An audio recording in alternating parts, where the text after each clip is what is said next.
Signature model guitars kind of make the guitar world go around. We look at artists we love, we want to play like them, and of course we want to buy their gear, and so we do. Les Paul's being one of the longest running signature models. Taylor has had their own signature models over the years, and I've brought some from my very own collection to show you. Let's talk about signature models of the past and the present from Taylor Guitars. Stick around.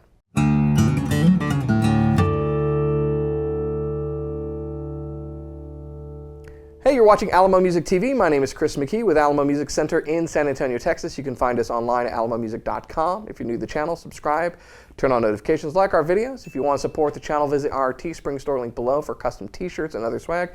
And of course, you can buy stuff from us because we are a music retailer. So, like I said, signature models on guitars are nothing new. They've been around for decades. Lots of us look to our heroes and we go, I want to sound like him or her. I really appreciate their music.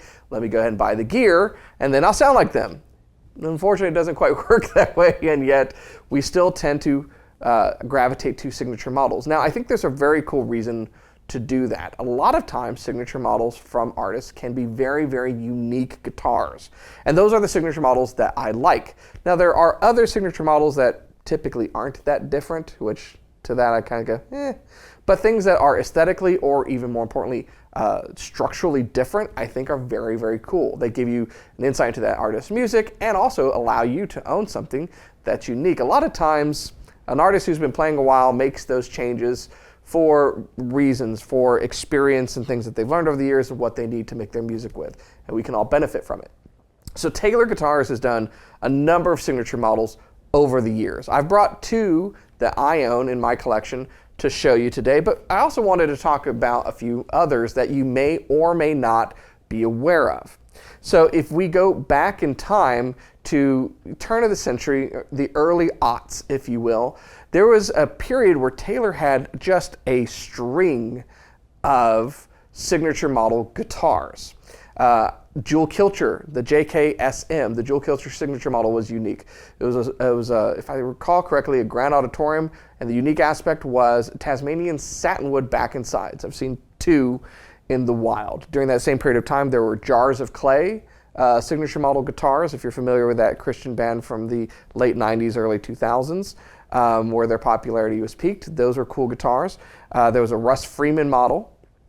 The bluesman John Cephas had a signature model based upon a 914 CE, which I own one of. Also based upon the 914 CE, Dave Matthews had a signature model for a period of time. As a kind of, most of these were limited runs that Taylor did.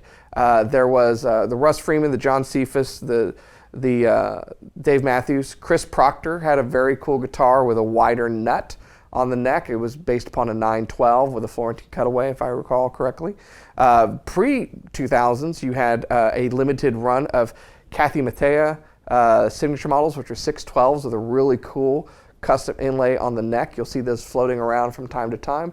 All of these things you might see pop up occasionally, and it's a cool time to snag some of these because they're very unique. Richie Sambora had a custom signature K24 CE Alcoa with stylized bat inlays on the ebony fingerboard.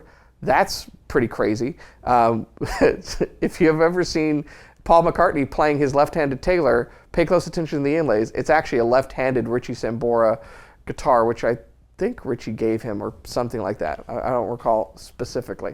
But there was a string of signature models, and I know I'm forgetting some, and I don't want to leave anybody out, but in later years, they did a Stephen Curtis Chapman signature model. He's been known for playing Taylors for decades, and they had one built after his 714 that he played on stage for a long, long time.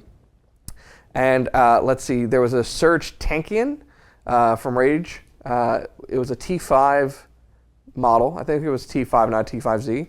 That was a unique guitar. Lots of various cool things, and not quite a signature model, but one of my favorites that I've got to mention is the John Denver commemorative guitar, which was a K22 with really intricate inlay. It's basically a silhouette of John Denver with his arm up, welcoming an eagle landing. And given his environmental look on life, it's a pretty cool guitar. So if we go back to the early 90s, in their lineup, there were 2 guitars that were in the Signature Model, not as limited models, but just as models that were available. If we look to today, there's 2 Signature Models, which we'll talk about. And then I want to talk about this guy. So this is a year 2000 built Doyle Dykes Signature Model that I own. Technically, in my household, this is known as my wife's guitar. Does she play guitar? No, but she loves this guitar. So it's her guitar that I play for you. And this kind of fits the bill of what I'm talking about with signature models that are a little different structurally from what you would find in a lineup. This goes beyond inlay. There is some pretty inlay, we'll talk about it, but it's a very different, unique guitar that used to be in Taylor's lineup. So the Doyle Dykes Signature Model, if you're not aware, Doyle is a phenomenal fingerstyle guitar player. He was a clinician for Taylor for a number of years. There was a period of time when everything Taylor did in dealerships was with clinicians. They had Stephen King, not the author, Chris Proctor, Beppe Gambetti, Artie Traum, Doyle Dykes. These guys would go to dealers and they would put on clinics and showcase Taylor guitars. Now eventually Taylor moved to the Roadshow model that hopefully we'll see again. The pandemic kind of put that on hiatus for a bit. But at some point, Doyle was the last clinician and they were doing roadshows. So eventually that ended. But during his time there, they developed this very, very cool signature model. So let's talk about what's structurally different about this. And hopefully, you'll appreciate the guitar, but also learn to appreciate Doyle's music because he's a phenomenal player. So this is a Grand Auditorium bodied guitar. It features a Sitka spruce top, and the back and sides are ridiculously, in this case, quilted maple. Yes, I own this guitar. Yes, you can hate me. It's fine. This started off as a limited run of 250 a piece. It was 500 total of either natural finish, which is what this is, or black finish. And on those first 250, the black was a solid black on the top and then transparent black on the back and sides. So if you had wood like this, you could see it through the black finish. Pretty cool. Now the guitar is a GA body, but you can see from the depth, it's GC depth. It's much thinner than a typical Grand Auditorium. The design is to make it very fast responsively, or have a fast response because of how fast Doyle plays. It is a shorter scale length, which was uncommon. It's normal on the Grand Concert bodies now, but it was not common in Taylor's lineup at the time. So you've got your 24.75 inch scale length, 1 3/4 inch nut width, ebony fingerboard, ivoroid binding, this beautiful white rose inlay on the headstock that has a wonderful story about it. If you search Doyle's YouTube, you'll hear the whole story about the white rose for his daughter Heidi and the small miracle that God made happen in their life. Very, very cool story. Gold Schaller tuners with ebony buttons, which none of mine have stripped. If you know, you know. So thankful for that. Chet Atkins style inlay on the fingerboard. That's basically a thumb over the top if you didn't know. And then maybe one of the most unique aspects about this is if you kind of get past all of the ornamentation and the beautiful wood, the abalone around the top, focusing on the bridge, it has a weird pickup. Now, what I'm going to tell you is that this was designed by LR Baggs for Doyle, and it was described at the time as like a movie to install on a guitar. So I think Taylor had a really good relationship with Doyle that they didn't just tell him to go pound sand when he said, hey, can I have this pickup on the guitar? But it had some unique aspects to it. So it's called the LR Baggs hexaphonic pickup. It's got a preamp here in the side of the guitar. I know, not a fan of preamps in the side of the guitar, but yeah, it's a signature model, so it is what it is. 9-volt battery inside. You've got some cool controls on here, like there is a mid tune where you can sweep through and peak certain mid frequencies along with presence and then your 3-band graphic equalizer. But the pickup itself is what's unique. Each string has its own pickup element. It is piezo pickup. It is in a brass saddle, so to speak, and each one is adjustable by height. So inside the guitar, there is an adjustment mechanism that allows you to control the individual height of each string. And because they're individual pickup elements, you don't have typical piezo undersaddle string-to-string balance issues ever. Acoustically, kind of like brass saddles on a Telecaster, it brings out some brightness. But I've never found this guitar to be overly bright. Granted, it's 22 years old now, so it's opened up quite a bit. But it definitely has that flat kind of maple EQ to it. A lot of sustain and really some surprising warmth, depending upon how you play it, at least how I play it. So definitely one of my favorite in the collection. Now, I said this was one of the first 250 that were ever made. Eventually, this was added to the lineup because the first 500 were so popular that Taylor put the DDSM into production. And it had a few permutations over the years. There are orange ones that are out there that have a desert motif with a kind of a cactus flower instead of the rose on the headstock. I think there was a brown sugar version that was kind of like that. And there was even a 200 series, so 214 CE Deluxe with a black finish that was a Doyle Dykes model. It didn't have the rose or any of this other stuff, but spoke to the collaboration that they had for so many years. We actually got to see Doyle. I didn't. He was in the store I think it was last week, and visited us. Been a good friend of Alamo Music's for years, and if he ever watches this, we really appreciate you, Doyle. And I really appreciate the guitar. So, very, very cool one. Again, early 2000s. Let me show you another one from my collection that is very, very weird and unique that Taylor made. This is called the LKSM 12. It's the Leo Kottke Signature Model 12-string. And this was in production from, I believe, around 94, perhaps earlier, till about 2011. It's a 12-string. They also had a 6-string version with Leo Kottke, and it's a little different. Now, you might have heard me in the past, particularly when we talked about some of the variations we've done with exclusive Taylors from Alamo Music, talk about the red catalog. Okay, this is the red catalog. This was actually produced from 98 to 2000. This is a 2000 version. It says it on the top. So this is technically 22 years old. Yes, I'm a pack rat. It is a beautiful catalog. It's got really nice photography and information about their guitars they made at the time. But what's cool is in the very back of the catalog, they even have their acoustic basses, if anyone remembers those. Giant things. You've got the signature models that were available. So technically there were 3. There were 2 different Leo Kottkes, the 6-string and the 12-string, and then a Dan Crary model that we should talk about. I've played one once.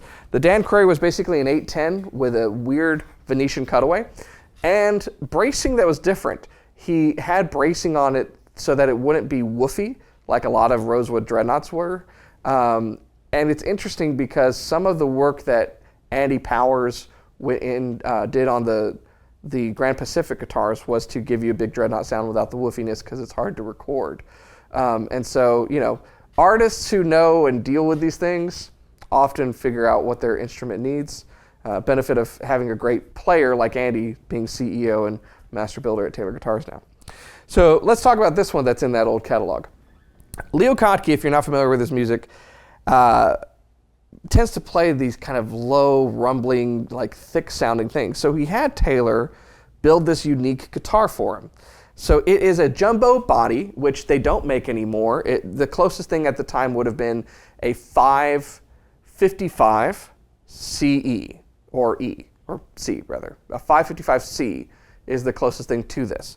But it's not a 555. It is a Sitka spruce top, mahogany back and side, jumbo-bodied guitar. It is a 12-string, no strap button, by the way. Notice that a lot of old Taylors, as you went up the lineup, didn't have strap buttons on them. No pickup on this, currently, debating. And then, of course, it's a 12-string. Here's where it gets weird. It has scalloped bracing on it. If you're familiar with guitar design and 12 strings, typically you don't do that. The reason is that you've got twice the amount of strings. You have all of this tension pulling on the guitar. And so if you scallop the bracing, the guitar is just it's going to implode. Not only that, but it's got heavy gauge strings on it. So how does that work? Well, first of all, you go to GHS and you custom order Leo Kottke's 12-string set from them in order to get heavy gauge 12 strings, because otherwise you can't find them. And then you don't tune it to pitch, again, because the top is not designed to handle that amount of tension. It's designed to be tuned down to C sharp. Now, I've actually had this all the way down to B, depending upon who I was playing with, what we were playing. And that's another tip, by the way. If you buy a guitar like this, either get used to playing by yourself or learn to transpose, because if you're going to play with someone else, you have to figure out what you're playing in relation to what they're playing. So, because it's kind of like capoing down. It's like doing a baritone. I have had this tuned down to B like a baritone with this gauge of strings. It's fine. There's no floppiness. It feels great. Currently, for this video, it's tuned to C sharp like it was designed to be tuned. And some people have put light gauge strings on it and tuned it up to pitch, but it wasn't designed for that. And the whole idea behind this is to get this big, throaty, huge kind of feel and sound, more like a grand piano than a typical 12-string guitar. And what's really awesome about this is, if you ever see these in the wild, I've seen a few of them, you can appreciate what it actually is. It's a very understated guitar, but it's very unique in how it's built and what it does. And I think there's a lot of appreciation for those who know, but they've been out of production for so long that a lot of people don't know what they are, which is kind of why we're doing this video today. The other cool thing about this guitar is that this was a gift to me fairly recently. A good friend of ours, Jeff, and I told him I was probably going to talk about this on a video, so he's okay with it. I've known about this guitar for years. He would bring it in and I would restring it for him. And I've always wanted one, but I haven't been able to take advantage when one would become available. And just recently he said, how would you like that guitar? I thought I was going to have to wait for him to die before I got it, and then say, hey, Pam, can I have Jeff's guitar? But no, it was probably one of the most special gifts I've received. It's pretty awesome. So Jeff, if you're watching this, thanks again. I've been putting it to good use, but it's a bit of a beast to play, which we'll demonstrate in the video, because I like to play fingerstyle, and you have to change your technique a little bit when you're playing a 12-string in order to make sure that you are picking all of the strings that you want to pick. But it's been a pleasure to try to get it to bend to my wheel and determine kind of how I want to set it up and so forth. So it's a work in progress, but a very, very cool guitar. So I've talked for a bit about some cool stuff from Taylor's past. Let's take a listen to these two so you can get an idea of what the DDSM and what the LKSM 12 sounds like, and then we'll talk about what's available now from Taylor and maybe what's to come.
So there you have it. Really cool sounding, deeply tuned, 12-string, very bright, easy to play DDSM. And I'll actually, so Confession, there's a song in Doyle Dykes' book I've been trying to play for years. There's this weird chord he does. I could never get it. When I bought that guitar, I was like, oh, it's the mojo on it. No, it's the scale length. So just FYI, shorter scale lengths, frets are closer together. You can just look like you are a stud, but in truth, it's just because it's easier to play. Or you're a stud. So we've talked about a lot of 12 strings that they used to make, everything from weird stuff like Surge from System of a Down. Yeah, I know I said Rage earlier. His T5 to weird stuff like this. It's weird, it's beautiful, it's awesome. What do they make now? So Taylor currently has 2 official signature models in their lineup.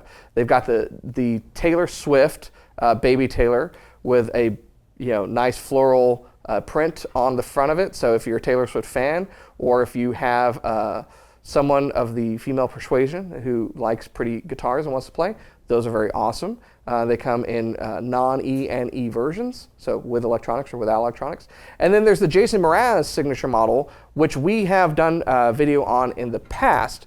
And that is basically what would have been a 712 CE nylon string guitar, or really, I think it's an NS72 on the design of that, so it goes back even further with their nylon string guitar stuff. So really unique currently in the Taylor lineup, cool inlay on it, and if you're looking for a easy playing kind of hybrid bossa nova style nylon string guitar, it's great, or if you're just a big Jason Mraz fan. Of course, there's non-official signature models like a Chris McKee signature model that Taylor's done recently that maybe we'll get some more of at some point. Wink, wink, nudge, nudge.